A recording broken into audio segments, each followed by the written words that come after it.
Asuntos de lo que ha pasado en Barbate y de seguridad, y para ello tenemos a Serafín Giraldo del diario digital policial H50. Hola Serafín, ¿qué tal? ¿Cómo estás?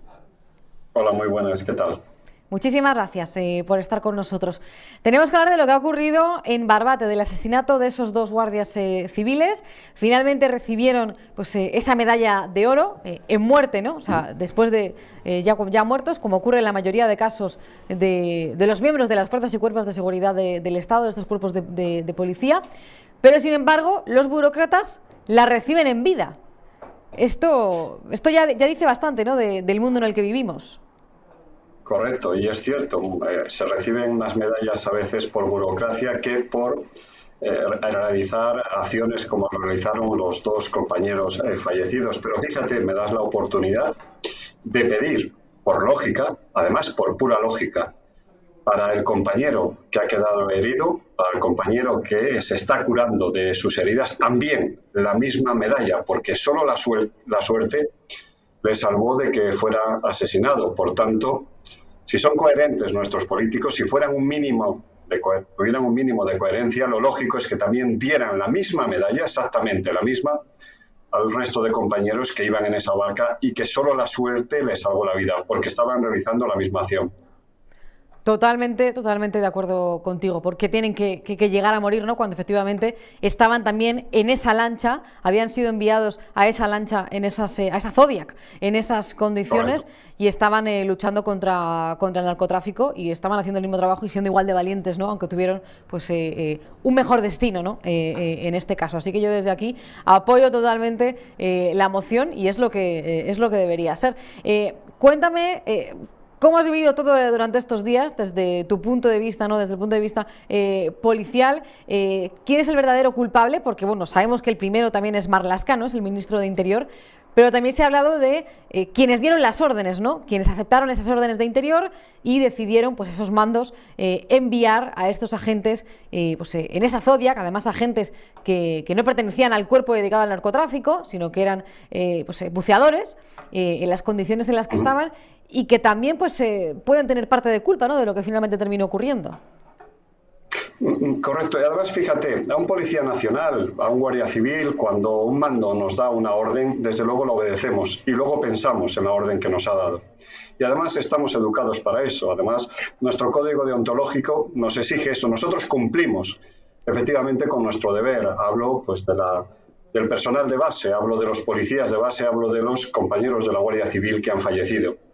Pero no asumen responsabilidades los mandos. Hablo de los altos mandos, en este caso de la Benemérita, de la Guardia Civil, que deberían asumir por responsabilidad los efectos de esas órdenes, porque si nosotros, hablo de los policías de base, las cumplimos, lo lógico es que si salen mal y nosotros las cumplimos con eficacia, deberían dimitir o deberían al menos poner su cargo a disposición, primero, los políticos que son responsables de esos altos mandos y, en segundo lugar, esos altos mandos, en este caso de la Guardia Civil, que han dado esa orden y que ha terminado con la muerte de dos guardias civiles. Por tanto, por lógica también, al igual que antes he pedido la medalla para los guardias civiles que han quedado vivos y no para los burócratas, ahora también, por el resultado de esa orden que dieron, deberían dimitir o al menos poner su cargo a disposición de la autoridad y asumir algún tipo de responsabilidad política, en este caso el Ministerio del Interior, que es el último responsable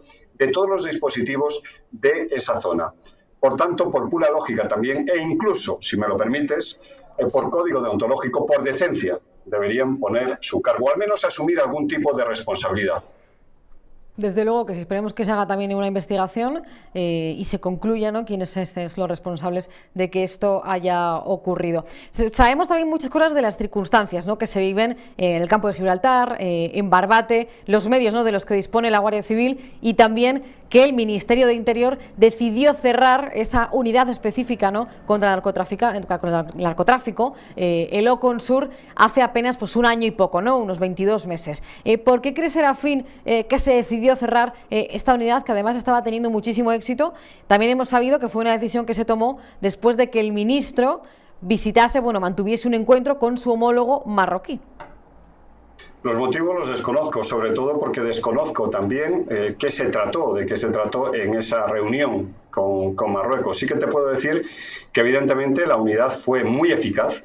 La unidad, pues bueno, dio al traste con muchísimas operaciones de los narcotraficantes y por tanto estaba siendo bastante eficaz esa unidad. Pero fíjate y permíteme que te diga algo, esto es como una especie de banco de tres patas.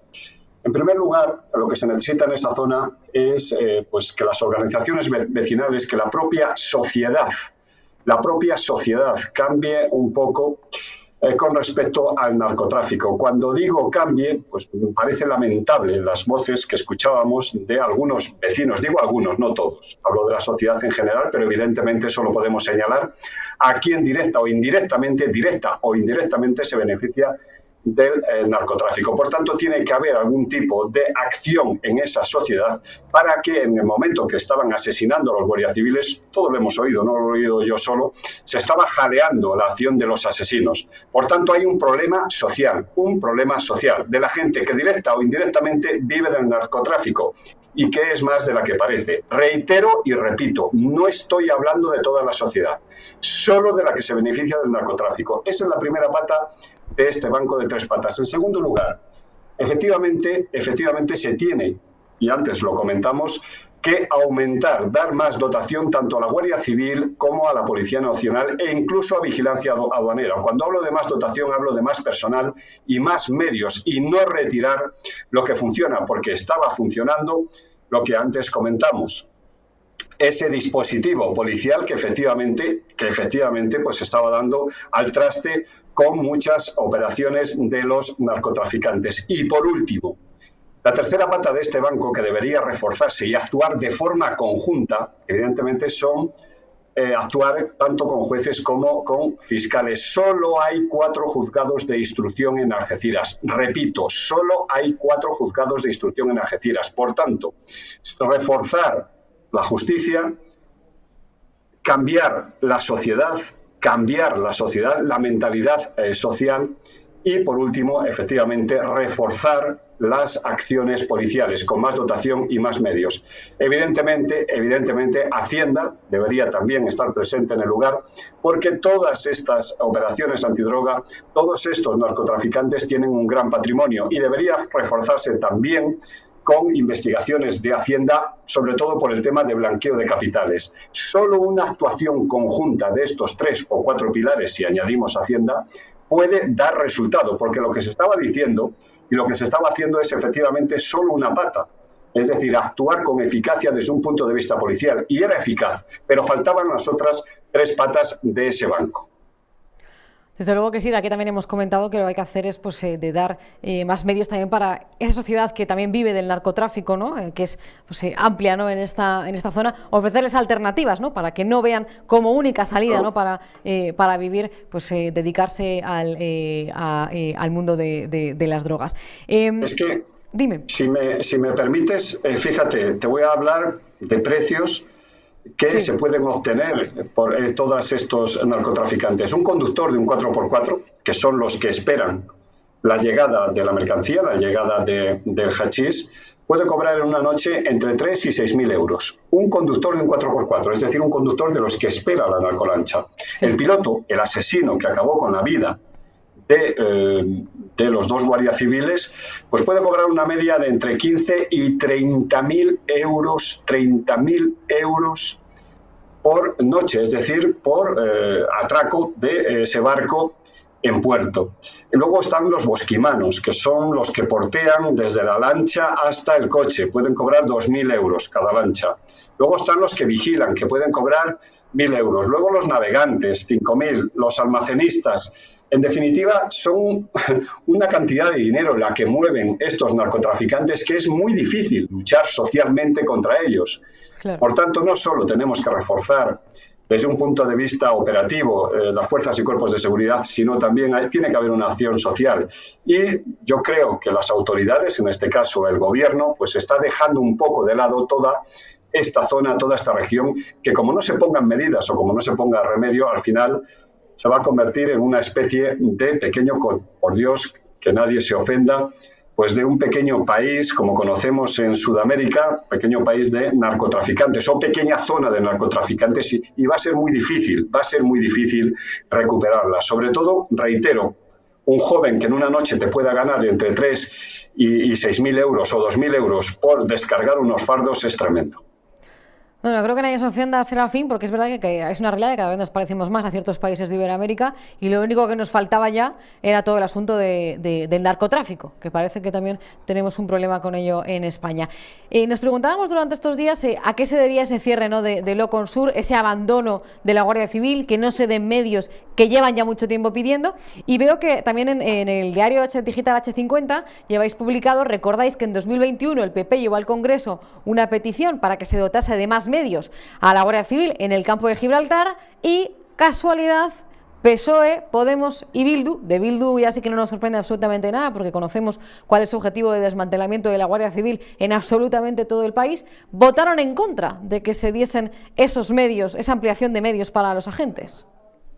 Correcto, fíjate, yo soy un simple policía, soy un sencillo policía, no puedo analizar políticamente, pero me gustaría saber en qué se emplea el dinero público, porque lo que sí soy es un pagador de impuestos, yo pago impuestos, como tú y como todos los que nos están escuchando, me gustaría saber en qué se emplea el dinero público, porque desde luego, todo el dinero que se detraiga en seguridad, todo el dinero que se detraiga en educación y todo el dinero que se detraiga, pues de los aspectos médicos de una sociedad y se detraiga para otros menesteres, pues a lo mejor menos apremiantes y menos necesarios, pues redunda en problemas como el que tenemos ahora en esa zona.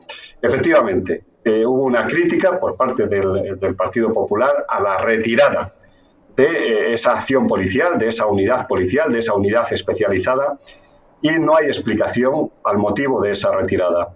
Reitero, desconozco qué se trató en ese encuentro entre el ministro de Interior y autoridades de Marruecos. Desconozco si pudo ser por un problema económico, pero desde luego la gestión de los recursos no se están realizando bien en esa zona. Y como sigamos por este camino, reitero, esa zona se va a convertir en una especie de zona no-go, es decir, una zona alejada de la justicia, una zona que de seguir por este camino la vamos a perder. Y cuando digo la vamos a perder es desde un punto de vista de la seguridad, es desde un punto de vista de que no vamos a poder ejercer la acción de la justicia, la acción estatal en esa zona. Es decir, va a estar controlada por el narcotráfico. No estoy estableciendo o siendo alarmante, estoy diciendo que estamos en situación naranja, que estamos cruzando líneas que no se deben cruzar, que no es solo, reitero, dotar de más medios a la Guardia Civil y a la Policía Nacional. Es también actuar desde la justicia y es también actuar desde un punto de vista social. Si no, vamos a tener un grave problema en esa zona. Fíjate que te preguntaba, Serafín, a qué se dedican nuestros impuestos y bueno, que también hemos sabido que, por ejemplo, en este 2024 el Gobierno va a destinar más dinero a las campañas de publicidad de la DGT y de Hacienda que a la seguridad en el campo de Gibraltar. Que no decimos que, oye, que no sea importante hacer publicidad, campañas de publicidad de la DGT y Hacienda, pero llama la atención que ese dinero sea mayor que el que se destina para la seguridad en una zona preocupante, ¿no?, en este sentido, como es el campo de Gibraltar. Además de lo que ha pasado en Barbate, Serafín, durante estos días también hemos hablado, aunque yo creo que muchísimo menos de lo que se debería, de la agresión a una decena de mujeres en el metro de Barcelona. Finalmente, este joven de origen magrebí fue detenido y entiendo que, no sé qué actualizaciones tienes de esta agresión, porque se habló apenas durante el día siguiente en los medios, no se ha vuelto a hablar, pero luego nos tiramos semanas y semanas y semanas hablando del pico de Luis Rubiales a Jennifer Hermoso. Correcto, se trata de un joven efectivamente de origen argelino que está en prisión. Y lo más llamativo de todo esto es que efectivamente agredía a las mujeres, curiosamente a las mujeres. Para mí es un delito de odio que se debería analizar. Porque no vale hacer estadísticas y además lo hemos hablado muchas veces. Yo me gustaría saber más datos de esas estadísticas. A mí no me vale con que el Ministerio del Interior me diga que se han producido 300 delitos de odio al año, 500, me da igual, pues que me diga. Yo lo que necesito saber es quién realiza esos delitos de odio. Para actuar, no para señalar, sino para actuar sobre ese colectivo o ese grupo o como quieras llamarlo, me da igual, porque en este país da casi miedo hablar porque siempre te están tildando de algo, para actuar de ese grupo social o de ese sector social que comete estos delitos de odio. Vuelvo a repetir, no se trata de que esta persona haya agredido a 10, 20 o 30 mujeres. Necesito saber cuántas personas extranjeras, cuántas personas que viven en Barbate, cuántas personas que viven en Zaragoza, qué tipo de personas son, comete estos delitos de odio, porque el tratamiento que se debe dar desde un punto de vista social a ese hecho delictivo, a ese delito, es sentir, primero, que es un delito de odio y, en segundo lugar, cuántos delitos de odio de la misma naturaleza por un determinado tipo de personas se están cometiendo. En definitiva, no tenemos datos, las estadísticas de alguna manera son parciales, de alguna manera nos limitan el poder actuar para evitar o para poder prevenir los delitos. No es grave, es muy grave, perdón, que este individuo haya cometido estos delitos. Es aún más grave que lo haya cometido por odio hacia las mujeres y es aún más grave que no sepamos cuántos individuos como él cometen el mismo delito. Desde luego que lo es. Esperamos pues, también tener información de esto, aunque es cierto que varios partidos políticos también han pedido que esos datos se den y también los agentes no han pedido tener acceso a esa información, pero desde el Gobierno de momento se niegan. Muchísimas gracias, Serafín Giraldo, por estar con nosotros.